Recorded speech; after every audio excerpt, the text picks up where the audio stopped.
At 2:47 a.m., October 10, 2025, the Kakhovka Bridge in southern Ukraine erupted. 18 drones and 6 river mines raced toward a 7-mile Russian convoy. A rolling fortress of fuel trucks, armored carriers, and main battle tanks, hauling 3.5 million gallons of fuel and enough ammunition for 15,000 troops. This convoy wasn't ordinary. It was Moscow's bargaining chip, meant to pressure Ukraine and the United States just hours before the Geneva Peace Summit. A show of strength disguised as diplomacy. Will Ukraine stop Moscow's plan before the summit? Or walk into Russia's trap and vanish from the table forever? Join me. Let's step into the battle and find out. At 2:47 a.m., on the Kakhovka Bridge over the Dnipro River, a Russian staff officer is savoring the finest moment of his life.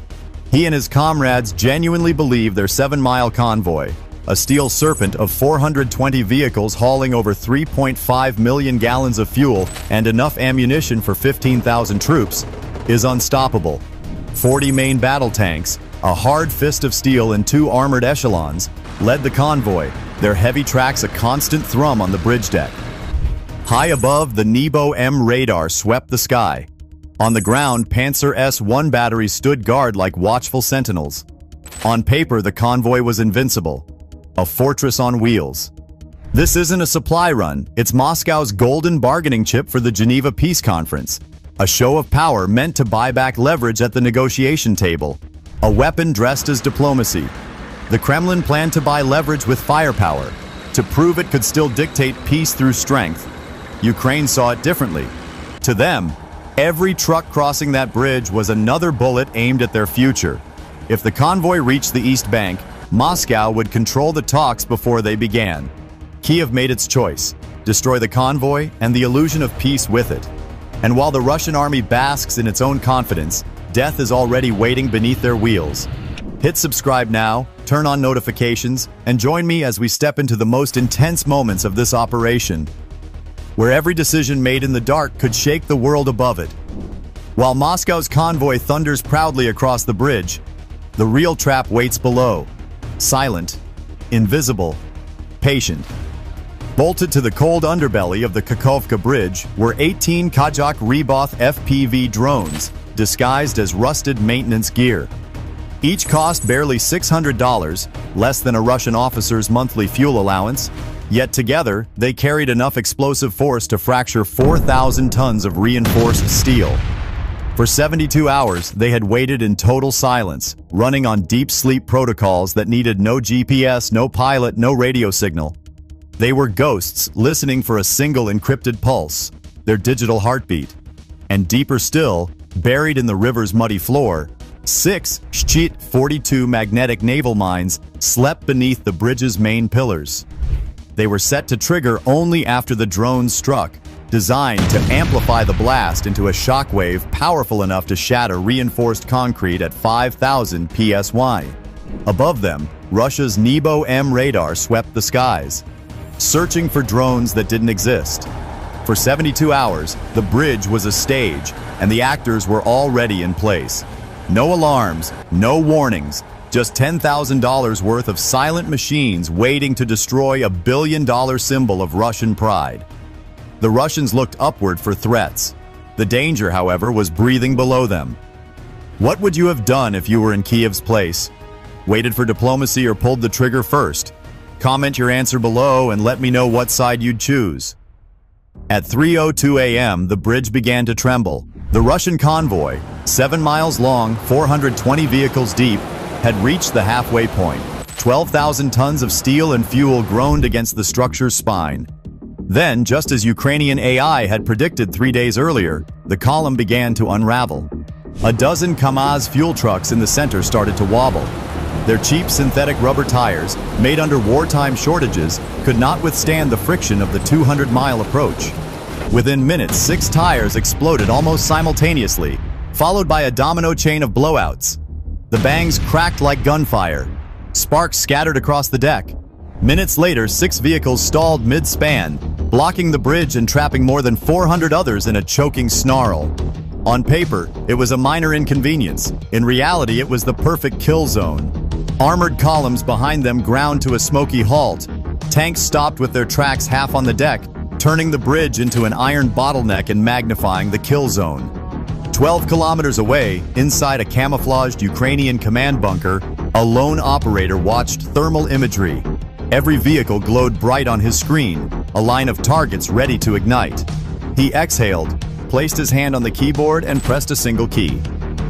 A single millisecond encrypted pulse shot through the air, invisible, silent, unstoppable. Beneath the bridge, 18 Kazakh drones woke.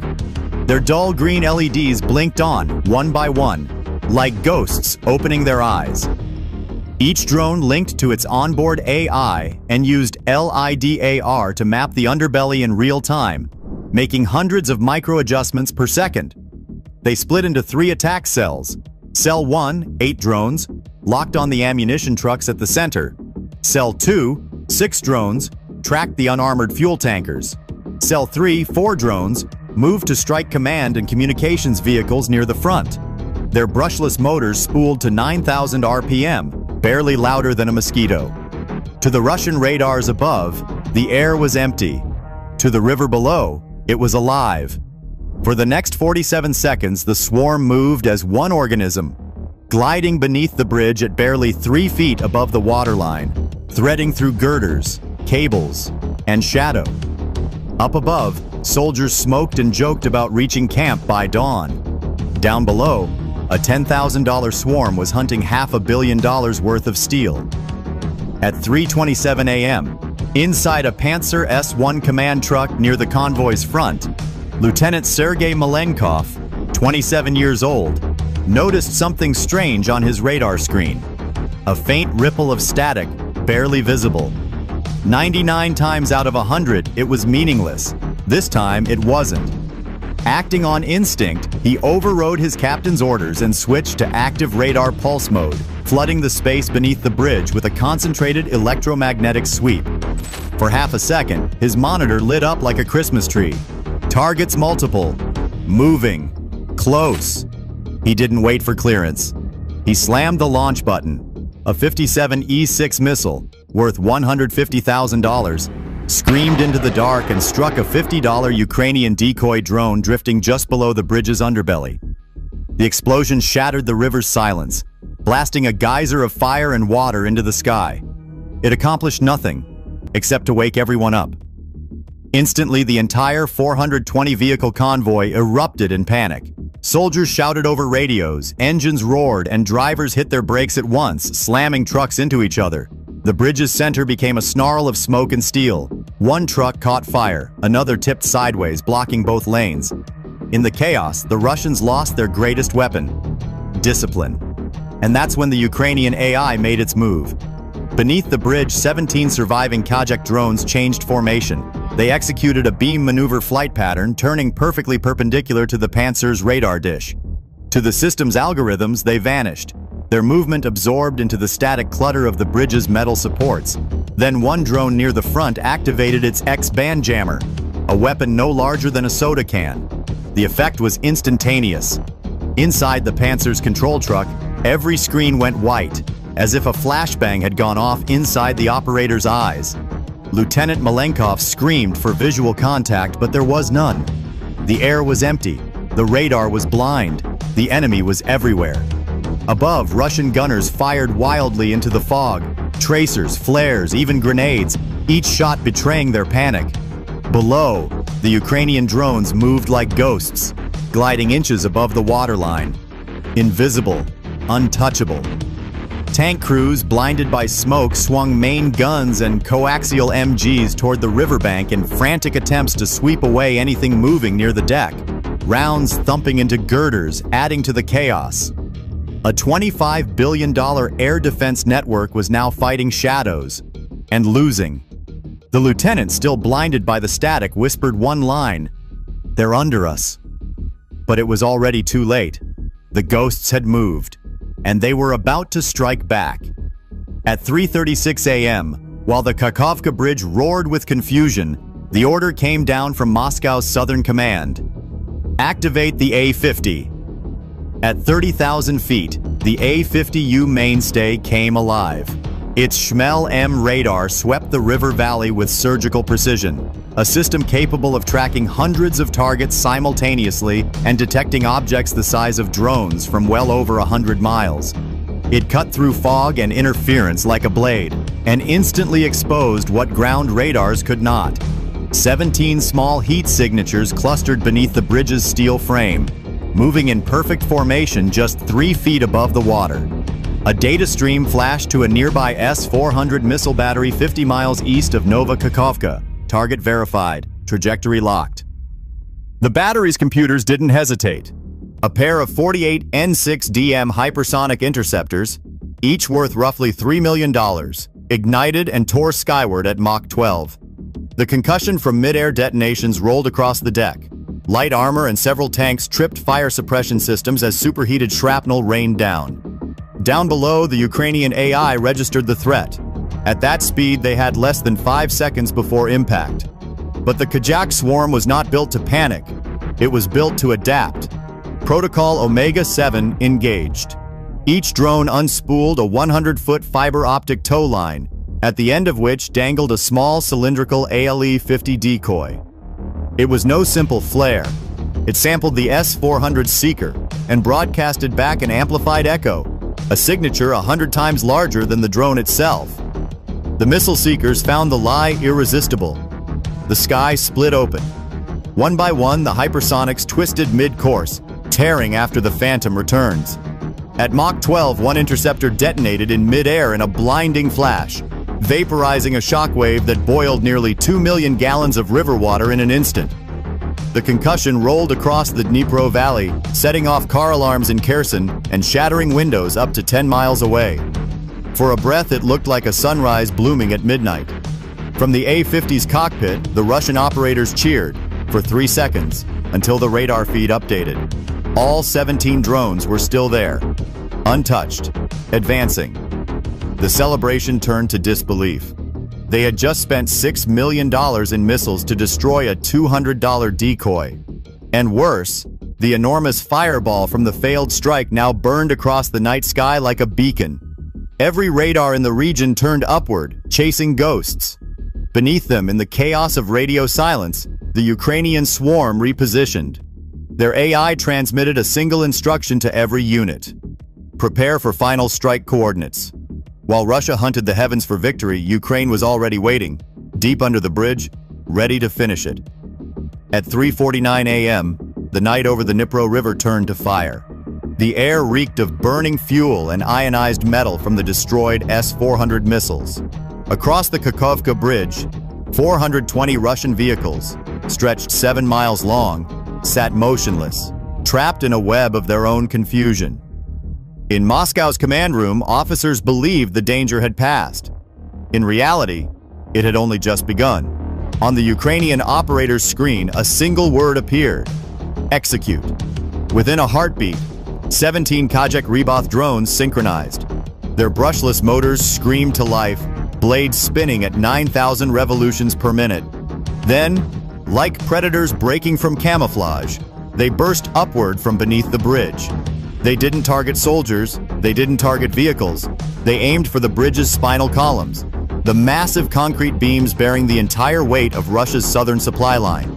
Each drone carried a 7-pound shaped charge warhead, engineered to pierce reinforced concrete like paper. The first detonation came 2.3 seconds later, followed by 17 more in perfect sequence. The river turned white with light. Each warhead punched through 2 feet of concrete before exploding, releasing a 5,000 PSY shockwave that ricocheted between the water and the bridge's underside. The sound was indescribable, a deep rolling growl that tore the night in half. Then, as planned, the 6 Shchit-42 underwater mines activated. The dual blast created a compression chamber beneath the bridge, doubling the pressure and multiplying the destruction. The combined force tore through the pillars from within, snapping 12 support columns like twigs. For 1.3 seconds, the bridge held, defying gravity as if refusing to die. Then it shattered. The pillars collapsed inward. The deck plates twisted like molten ribbons. Sections of steel and concrete weighing over 1,200 tons plunged into the river. Several tanks slid after the collapsing deck, their tracks scraping sparks as they fell. One detonated midair, its turret flung into the river like a comet of fire, vanishing beneath the smoke. 28 ammunition trucks ignited in a chain reaction, releasing an explosion equal to 400 tons of TNT. The fireball rose 1,200 feet into the sky, visible from both Kherson and Zaporizhzhia. Shockwaves shattered windows 40 miles away. The bridge's skeletal frame bent downward and vanished into the inferno below. The Kakhovka Bridge, once a 7-mile monument of Russian engineering, was gone in 6 seconds. On the riverbanks, Russian soldiers stumbled, blinded, deafened, as flaming debris rained around them. In the Ukrainian command post, seismic monitors spiked off the scale. In less than 5 minutes, a bridge that had stood for 60 years and a convoy worth $500 million ceased to exist. The radio silence that followed was deafening. The Dnipro swallowed everything: the steel, the fuel, the pride. For Moscow, the bridge wasn't just gone. It had been erased from history. By 4:10 a.m., the Dnipro River had become a furnace. The Kakhovka Bridge, 7 miles of reinforced concrete and Russian pride, no longer existed. In its place was a crater of molten steel, glowing at 3,000 degrees Fahrenheit, hot enough to melt armor. Over 700 Russian troops and 420 vehicles, including 28 ammunition trucks and 16 fuel carriers, vanished in a fireball equal to 450 tons of TNT. Among the wreckage, at least 32 tanks completely destroyed and another 18 irreparably damaged. A crippling loss to Moscow's armored capability on that front. Satellites from NASA and the European Space Agency logged it as one of the largest non-nuclear blasts in Eastern Europe since World War II. But the explosion didn't just destroy a bridge, it detonated diplomacy. For weeks, both sides had pretended to honor a false ceasefire, while Russia quietly moved weapons under the cover of peace. The convoy was never logistical. It was Moscow's bargaining chip, its proof of power for the US-mediated peace summit in Geneva. When the bridge went up in flames, the illusion collapsed with it. At the very moment Russian envoys prepared to sign the peace accord, the blast hit the headlines first. By dawn, the summit was dead, and so was Russia's leverage. Ukraine had rewritten the rules of negotiation in blood and light, sending a message that echoed worldwide. You cannot negotiate peace with a gun pressed to your head. The shockwave reached far beyond the battlefield. North Korea canceled its next artillery shipment. Iran froze all Shahed 136 drone exports to avoid detection. Within BRICS, India and Brazil condemned Moscow's reckless weaponization of diplomacy, while China called for strategic restraint. The blast didn't just break a bridge, it fractured Russia's political alliances and exposed its weakness to the world. For Kyiv, this was more than a strike. It was a $10,000 operation that dismantled a $5 billion strategy. As the fires faded over the Dnipro, one truth remained. Arrogance is the heaviest weapon of all, and it always destroys the hand that wields it.